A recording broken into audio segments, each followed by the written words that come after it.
We have 187 Ruritan Clubs who have not filed their 990N for a 3-year period.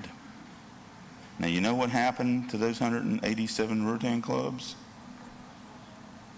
Their tax-exempt status was automatically revoked. So that's a good segue for me to talk about that a little bit. But the same thing happens with us. If we don't file, we lose our tax-exempt status.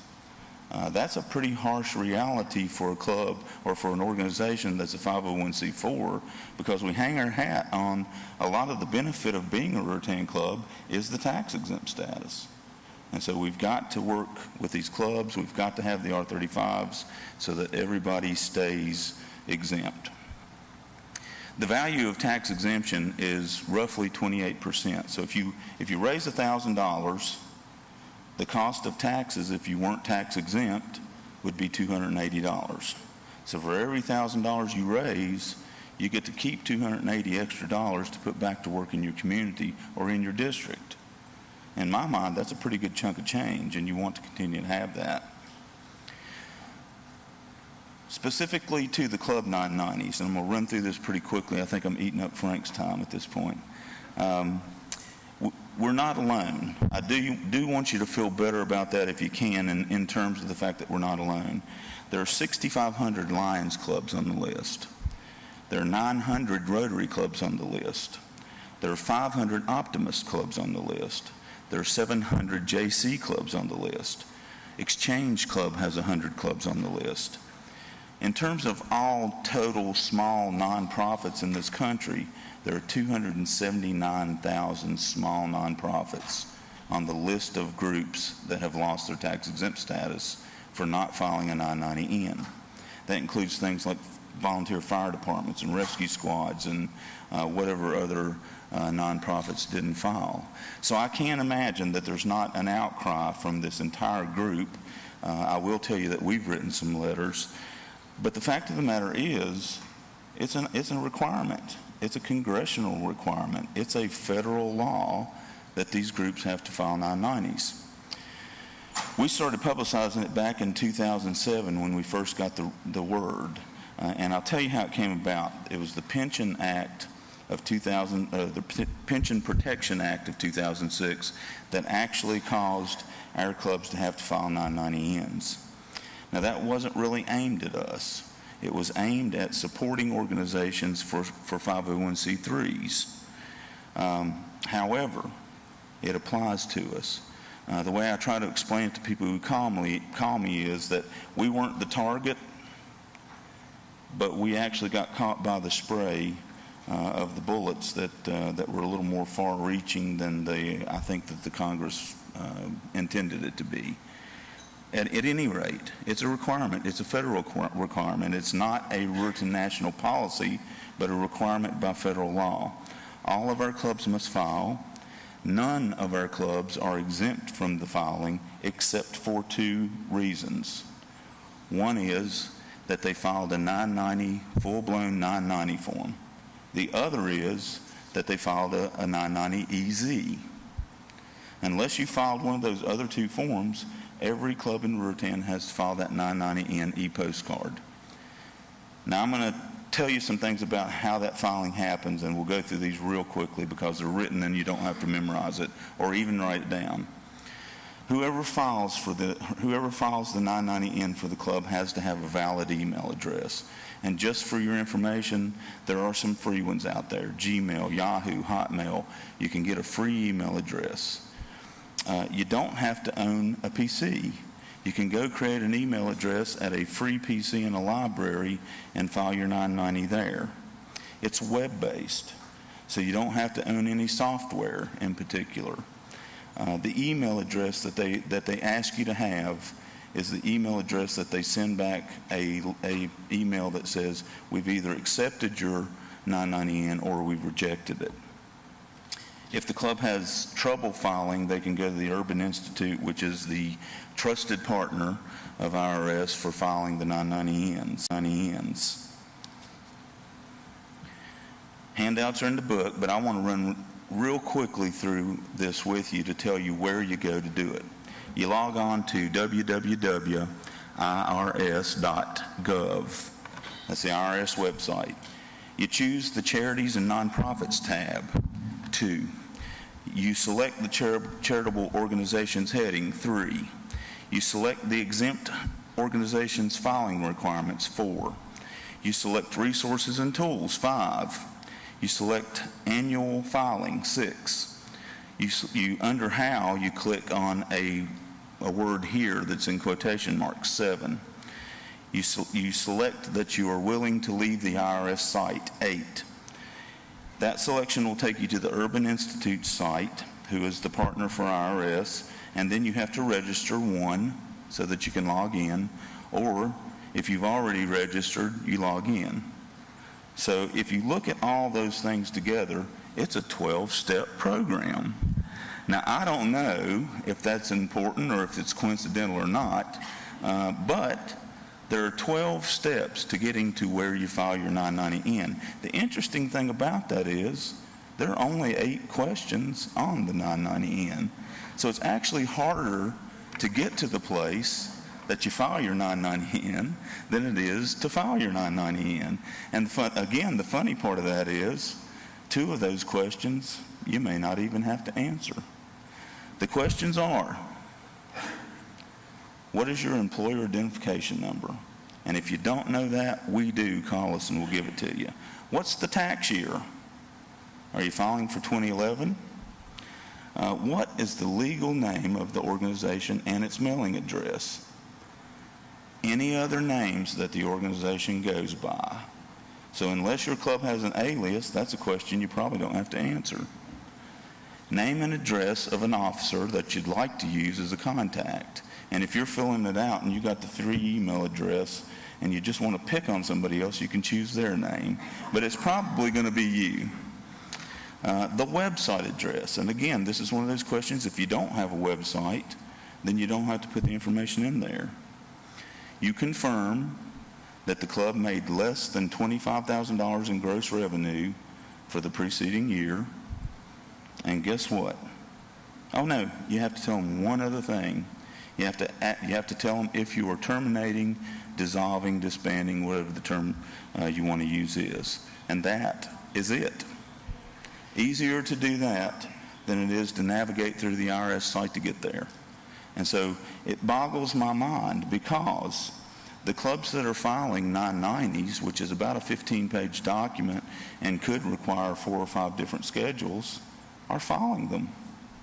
The clubs that are filing the 990EZs are filling out a form that's 4 or 5 pages long, and they're doing it. But the ones that are losing their exempt status are losing it because they didn't answer these 8 questions. So as district leaders, go out there and encourage the clubs to do that. If your club fails to file for a 3-year period, and that means they didn't file in 2007, 2008, or 2009, then the revocation of their tax-exempt status is automatic. You don't get a notice. You don't get a do-over. You're revoked. You have no status. All the fundraising that your club does at that point becomes taxable. The revocation cannot be appealed. You can't say, oh, but, and they'll appeal it for you. Not going to happen. The club's going to remain on the list even after you apply and get your tax-exempt status back, because like us, we have a list. We have a list of clubs who have been forgiven dues. If we start to see repeat offenders, you've got a club that asks for forgiveness of dues every 3rd or 4th year, eventually we say no. With the IRS, they're going to run that list in perpetuity, I suppose, and so if your club's on the list, it stays on there. And if you don't file for 3 more years, they will revoke your status again. And if they look back and see that you were on the first list and now you're on the second one, you may not get your status back at all. The second part of what you have to do to get that status back is to file an application. How many of your clubs filed an application for tax-exempt status when it became a Ruritan Club? I didn't expect to see any hands because actually nobody did. You're exempt under Ruritan National's group exemption. But if you lose your status, you have to file this application. There are two applications. One's the 1024, and that's for a 501c4 status. And if your club happened to lose its status and they're a C3, you have to file the 1023. The second form, and where they get you for the money, is 8718, and that is a request for a determination letter. So if you apply for status and the IRS grants it, they'll send you a determination letter, and in this application process, there are penalties and fines. You can have your tax-exempt status restored back to the time that it was revoked if you can establish reasonable cause. Reasonable cause in terms of the IRS would mean that your filer, the person who was filing for your club, was gravely ill or some other situation like that. And in terms of looking at us and looking at clubs that have missed for a 3-year period, you know, it would seem a little bit of a coincidence if in fact the filing person for your club was gravely ill 3 years in a row. I would suggest you get a new filer at that point. The fact of the matter is, establishing reasonable cause not to file this form is going to be extremely difficult to do with regard to the IRS. Now, the IRS is giving us some transitional relief. Thank you, IRS. It recognizes that many of the small organizations out there have never had to file income taxes before, and this is a first for them. They also realize that you're operated by volunteers, and I like this statement that they have right on their materials. They're operated by volunteers and face unique challenges in meeting federal obligations. And so I don't know if volunteers by and large have unique challenges in meeting federal obligations or not, but we'll take it because they're giving us traditional relief. Based on those two things, they will give you traditional relief. What they'll do is they'll treat you as if you have established reasonable cause not to file. And having done that, they have some eligibility. The club didn't have to file a 990, a 990EZ, or any other kind of 990 form prior to 2007 when this was enacted. If you meet that, you can move forward.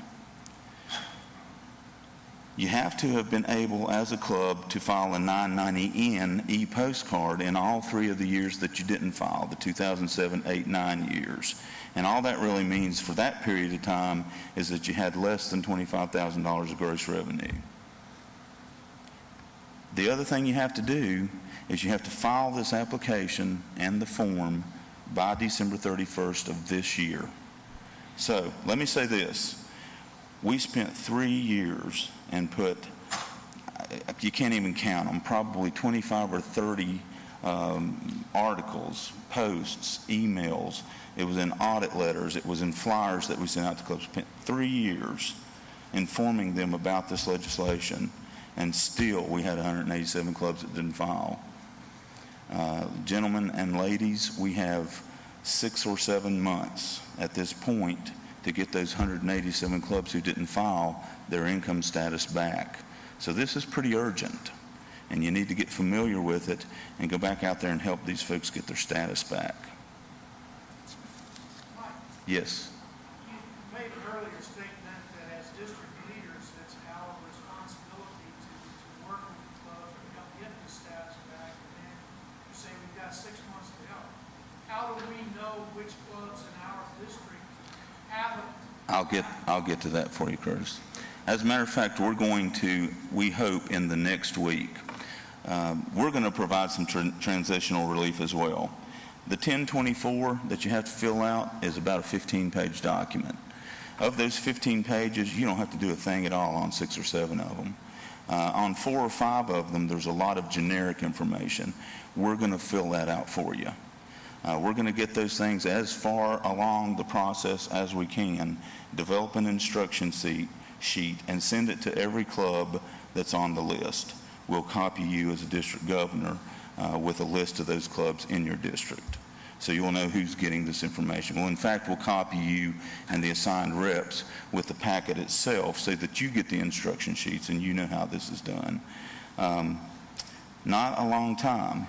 A couple of other specific things, and we've already had one club reapply and get rejected, and the letter came back and they said, you have to do this.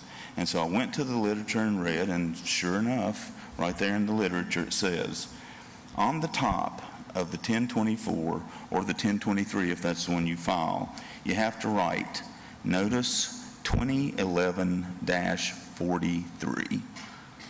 You have to write that on top of the form, and you have to write that on the outside of the envelope that you mail it in. Now that's probably got something to do with routing, but if you don't do that, they'll send it back. You also have to attach a statement that basically says, and the verbiage of the statement's in my presentation in the notebook, so I won't read it. But basically what it says is that we're eligible for this transitional relief that you're offering us. The normal fees that a club is going to have to pay if they don't do this transitional relief, if their gross receipts are less than $50,000, and in 2010, that $25,000 threshold changed to $50,000. So if they don't do it by the end of this year, they have to pay the normal fees. And if your gross revenue is less than $50,000, the fee to get your tax-exempt status back is $400. If your gross revenues are greater than $50,000, then your fee to get your tax-exempt status back is $850. That's a lot of money, folks. And for 187 clubs out there, it might be enough money to say, you know what, we're just not going to do this anymore. And so I think it's incumbent upon us to do as much as we can to try to get the status back for these folks before the end of the year. The scariest part for me is that this is not the end. You know, we've got 187 clubs who haven't filed for the last 3 years. I don't know how many clubs are out there who haven't filed for a year or haven't filed for 2 years. And so will there be another 187 next year? Possibly. Will there be another 187 the year after that? Could very well be. I hope not, because again, we're going to try to keep this issue in front of people like you that'll help us get out there and beat the bushes and get these forms filed. They are super simple, very easy. Don't let this kind of thing cost us 187 clubs. We're going to do everything we can. I will tell you that in the first 3 years of this program, my staff actually took calls and went online and filled out 990Ns for about 200 clubs. We'd be more than happy to take calls and fill out 990Ns for another 200 clubs if that'll save 200 clubs. And so have them call us. They'll get a package of information. The other thing I want to say to you, and I want to say it with a caveat up front. Our bylaws, Article 7, Politics, reads, Ruritan National and its member clubs shall be non-sectarian and non-partisan, and shall take no action endorsing or condemning any candidate or measure which is to be submitted to the vote of the people. Having said that, I will tell you that I have written letters to every congressperson and every senator in the state of Virginia, and I'm encouraging everybody who will take up a pen to write those same letters to the congressmen and senate in your states, because I think that we are an accidental victim of this policy. They weren't targeting us. But there are hundreds of thousands of small nonprofits out there who are feeling the heat of this legislation. And if they're not going to change the legislation, at least change the penalty so that it becomes bearable for a club. I believe our club should have filed. I'm not making any excuses. We've been telling them for 3 years, file your 990N, file your 990N. But having said that, $850 penalty will put a lot of our clubs out of business. And so we are writing our congressmen and senators.